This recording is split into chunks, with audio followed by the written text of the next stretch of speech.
Muslims are often taught a very simple story: that Christians didn't believe Jesus was God until AD 325, that the Council of Nicaea invented the Trinity, that Constantine chose the Bible, and that the original Injil was erased.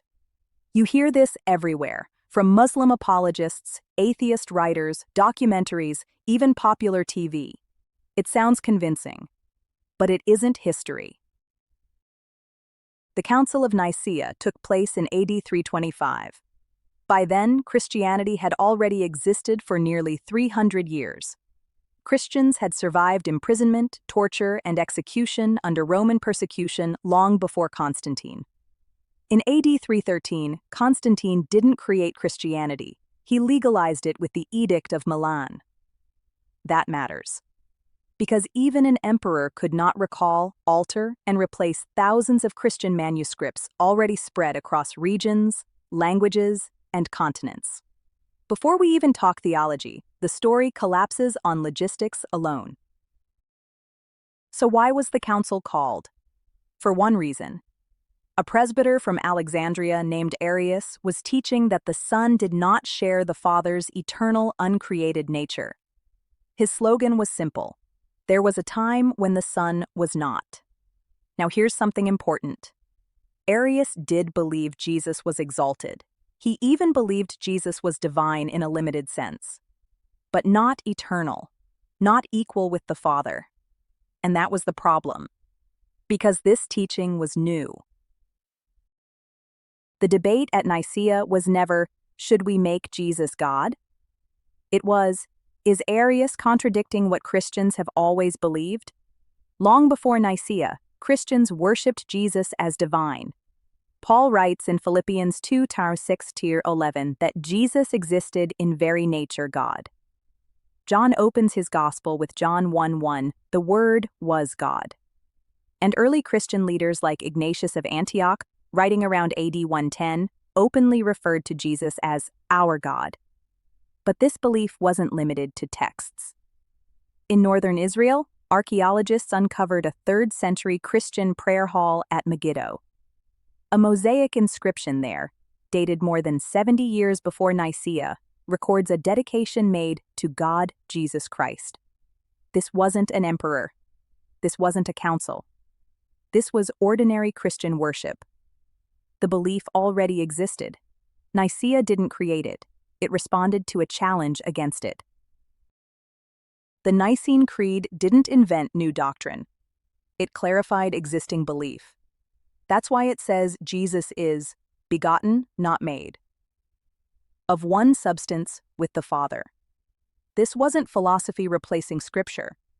It was language protecting Scripture from reinterpretation.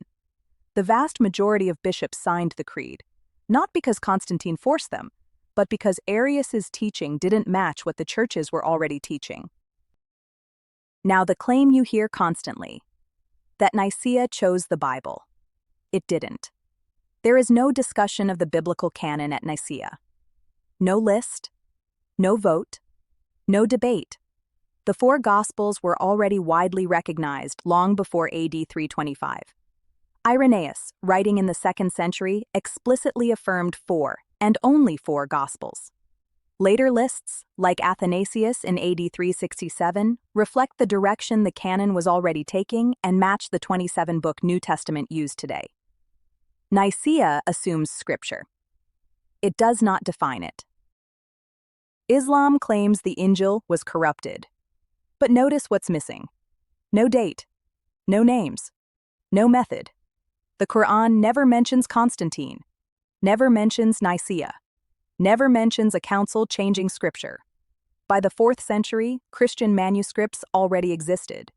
In Greek, Syriac, Latin, Coptic, Gothic, and Ethiopic, across regions beyond Roman control.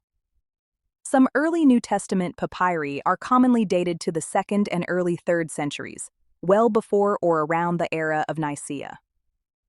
The geographic and linguistic spread alone makes a single council corruption implausible.